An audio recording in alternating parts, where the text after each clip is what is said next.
So आजच्या व्हिडिओमध्ये आपण ड्रग इन्स्पेक्टर MPSC थ्रूचे वॅकन्सी आलेली 109 जागेची त्याची जी अपडेटेड सिलेबस आहे जो लास्ट मंथ 29 सप्टेंबरला आला होता तो आज आपण डिस्कस करणार आहोत. तर फर्स्टली जी एक्झाम आहे ती ग्रुप बी साठी आहे. Drug inspector comes under food and drug administrative service group B medical education and drugs department. तर ती एक्झाम असेल ती टोटल 200 जी लेखी एक्झाम असेल ती 200 मार्काची असेल आणि जी मुलाखत असेल तर ती असेल 50 मार्काची. ठीक आहे. तर त्याचं इंग्लिशमध्ये होईल. त्याच्यानंतर त्याचे टोटल क्वेश्चन्स किती असतील तर ते 100 असतील आणि त्याचे टोटल मार्क्स 200 असतील. म्हणजेच एका क्वेश्चनसाठी 2 मार्क असतील. तर त्याच्यानंतर त्याचं मेन इम्पॉर्टंट आहे की त्याच्यासाठी आपल्याला फक्त 1 तास भेटणार आहे. म्हणजे 100 क्वेश्चन सॉल्व्ह करण्यासाठी तुम्हाला 60 मिनिटं भेटणार आहे. म्हणजे इथे तुम्ही किती प्रॅक्टिस करताय क्वेश्चन सॉल्व्ह करण्यासाठी ते इम्पॉर्टंट ठरणार आहे. जितके तुम्ही फास्ट क्वेश्चन सॉल्व्ह करू शकता ते जास्त प्रॅक्टिसवर डिपेंड आहे. आणि मेनली निगेटिव्ह सिस्टीम आहे त्याच्यामुळे तुम्ही सगळेच क्वेश्चन अटेम्प्ट पण करू शकत नाहीत बिकॉज तुम्हाला निगेटिव्ह सिस्टीम पण आहे. तिथे तुमचे मार्क्स पण जाणार जर तुम्ही एक पण चुकीचा मार्क दिला तर निगेटिव्ह सिस्टीम कशी आहे, जर तुम्ही म्हणजे 25% किंवा 1/4 म्हणजे तुमचे 4 क्वेश्चन चुकले तर तुमचा एका क्वेश्चनचे मार्क 1 मार्क कमी होतो. ठीक आहे. त्याच्यानंतर जी टोटल फायनल लिस्ट येईल ती दोन्ही मार्क्सवर डिपेंड असेल. एक रिटर्न आणि तुमचे इंटरव्ह्यू दोन्हीवर पण डिपेंड असेल. ठीक आहे. त्याच्यानंतर आता आपण सिलेबस बघूया. आता जो अपडेटेड सिलेबस आहे त्याच्यात फर्स्टली जे फिजिओलॉजी होतं तर जे तसंच्या तसं ठेवलेलं आहे त्याच्यात काही चेंज केलेलं नाहीये त्यांनी. तर फर्स्टली आपण बघूया फिजिओलॉजीमध्ये काय काय पॉईंट आहेत. Whole human blood, composition and function of blood elements, त्याच्यानंतर coagulation of blood and blood groups. आता हे जे बेसिक आहे ते आपण खूप आधीपासून शिकतोय, पण ह्याच्यात पण काही पॉईंट्स आहेत जे आपल्याला मेनली रिपीट करायचे आणि हा फिजिओलॉजी खूप इझी टॉपिक आहे जो तुम्ही इझिली कव्हर करू शकतो. ह्यातला एक पण मार्क तुम्ही म्हणजे एक पण मार्क जाणार नाही असा हा सब्जेक्ट किंवा टॉपिक आहे. जर तुम्ही नीट केला प्रत्येक पॉईंट लक्षात देऊन, बिकॉज आपल्याला माहिती आहे की कंपोजिशन फिक्स आहे, त्याचं फंक्शन पण फिक्स आहे, कोॲग्युलेशन ऑफ ब्लड प्रोसेस पण फिक्स आहे, ब्लड ग्रुप्स पण फिक्स आहेत. काही जे टिपिकल क्वेश्चन येऊ शकतात ते आपण माझ्या चॅनलवर आपण डिस्कस करूयात. त्याच्यासाठी तुम्ही नक्की चॅनलला सबस्क्राईब करा. त्याच्यानंतर जो नेक्स्ट टॉपिक आहे पॅथोफिजियोलॉजी, ह्याच्यातून काही चेंज केलेलं नाहीये त्यांनी. STD, एड्स, हायपरसेन्सिटिव्हिटी, हेपॅटायटिस हे 3 डिसीज आपल्याला हा पॅथोफिजियोलॉजी अंडर डिस्कस करायचे. तर हे पण असा टॉपिक आहे ज्याचा तुमचा मार्क्स जाणार नाही शक्यतो. ठीक आहे. तर हे पहिले 2 असे टॉपिक आहेत ज्याच्यात तुमचे मार्क्स कमीत कमी जायचे चान्स आहे. ठीक आहे. आता नेक्स्ट फार्माकोलॉजी. आता फार्माकोलॉजीमध्ये त्यांनी ऍड केले केमिस्ट्री, सार. हे आधी नव्हतं. ठीक आहे.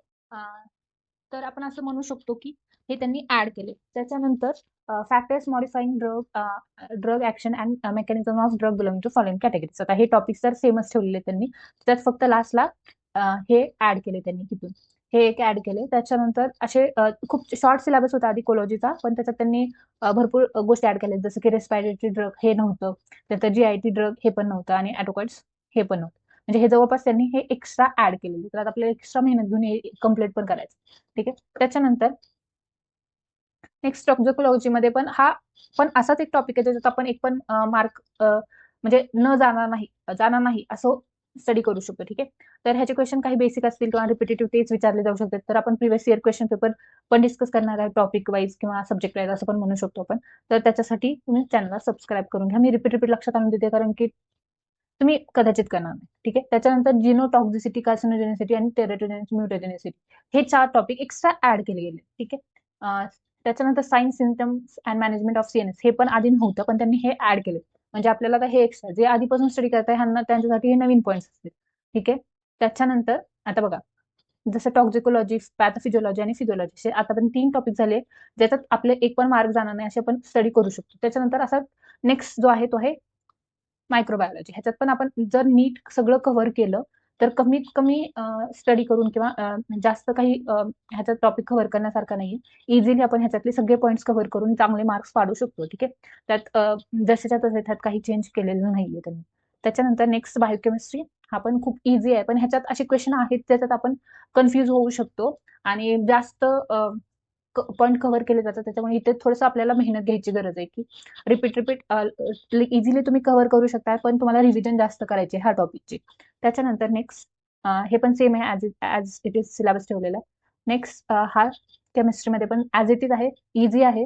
इथे पण तुम्ही जास्त तुमचं केमिस्ट्री चांगलं असेल तर इथे पण तुमचा एकही मार्क जाणार नाही. ठीक आहे. असे काही काही टॉपिक आहेत ते परफेक्ट करून घ्यायचे की जिथे मार्क जातोय ठीक आहे तिथे जाऊ द्या, पण जिथे जात नाही तिथे तुम्ही जास्त इझिली स्टडी केला तर बरं होईल.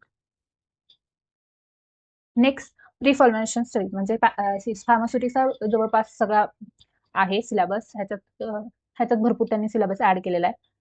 हे इझिली कव्हर होणारा किंवा इझी टॉपिक आहे जे तुम्ही कव्हर करू शकता.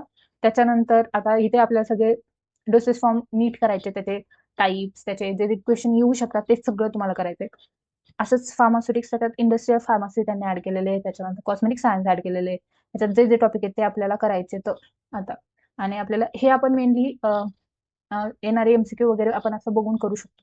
ठीक आहे. त्याच्यानंतर आता प्रिन्सिपल आणि ऍप्लिकेशन ऑफ अनालिसिस हे खूप शॉर्ट मध्ये होतं, बट त्यांनी भरपूर सारं काही काही ऍड केलेलं आहे. तर त्याच्यानुसार आपल्याला इथे पण खूप मेहनत घ्यावी लागणार आहे.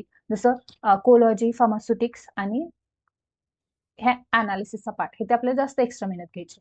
आता फार्मसी प्रॅक्टिसेसमध्ये जसं तुम्ही DME साठी किंवा RRB साठी ह्या ज्या सब्जेक्ट एक्झाम आहेत, other exam pharmacist, other government pharmacy, त्याच्यासाठी तुम्ही हे केलेलंच असेल, हॉस्पिटल फार्मसी झालं तर तिथे तुम्हाला इथे जास्त मेहनत घ्यायची गरज नाही. हे इझी आहे, इझिली होऊन जाईल. ठीक आहे. त्याच्यानंतर आता सगळ्यात जास्त क्वेश्चन येऊ शकतात असा एक टॉपिक आहे, तो आहे हा जो सेक्शन नंबर 4 आहे, regulation related to drug and general knowledge related pharmaceuticals. आता इथे आपल्याला फिक्स माहिती आहे की ड्रग अँड कॉस्मेटिक ऍक्ट आहे, तो आपल्याला खूप मेहनतीने इझिली रिवाइज करायचा आहे, ट्रिक्स बनवायचे आहेत, कसं ज्याच्यावर क्वेश्चन किती येऊ शकतात ते बघायचं आहे आणि आपल्याला हा कव्हर करायचा. त्याच्यावर भरपूर सारे क्वेश्चन यायचे चान्सेस आहेत बिकॉज ही इम्पॉर्टंट पॉईंट आहे. त्याच्यानंतर कॉस्मेटिक रूल्स आणि मेडिकल डिव्हाइस हा एक्स्ट्रा पॉईंट त्यांनी आता यावर्षी ऍड केलेला आहे, हा आधी नव्हता. त्याच्यामुळे इथे आपल्याला थोडीशी मेहनत घ्यायची गरज आहे.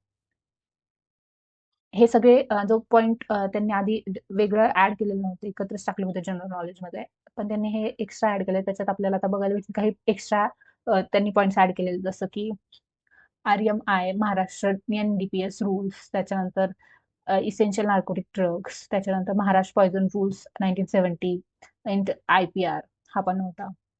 त्याच्यानंतर irrational drug combination, antimicrobial resistance global threat हे पण नव्हतं, IPC नव्हतं, ADR नव्हतं. तर हे काही जे टॉपिक एक्स्ट्रा ऍड केले ते आपल्याला करायचे होता. तर इंटेलिजन्स टेस्ट मध्ये खूप इझी आणि शॉर्ट, इझिली तुम्हाला जास्त मेहनत घ्यायची गरज नाही आहे की रिझनिंगचे काही एक्स्ट्रा मेहनत घ्यायची अजिबात गरज नाही. इझी क्वेश्चन असणार बिकॉज तुम्हाला खूप टाइम कमी दिलाय, फक्त ट्रिकी असेल, तुम्हाला फक्त थिंक करायचे की इझिली तुम्हाला सॉल्व्ह करता येईल, त्याच्यासाठी तुम्हाला प्रॅक्टिस करायची. ठीक आहे. हे असा सिलेबस आहे जो 19 सप्टेंबरला आलेला होता लास्ट मंथ मध्ये.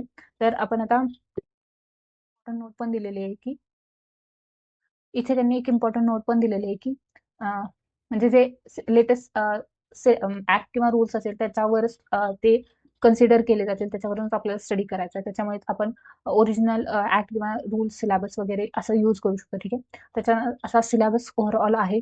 बेसिक इन्फॉर्मेशन ह्याच्यात सगळं काही सांगितलं गेलेलं आहे. त्याच्यासाठी तुम्ही रेफरन्स बुक पण यूज करू शकता. आणखी भरपूर 4 महिने टाइम आहे, तर आणखी 1 महिना तुम्ही 1 ते 2 महिने तुम्ही बेसिक सगळं कव्हर आणखीन पण क्लिअर करायला देऊ शकतात आणि त्याच्यानंतर 2 महिने रिव्हिजन पण करू शकतात.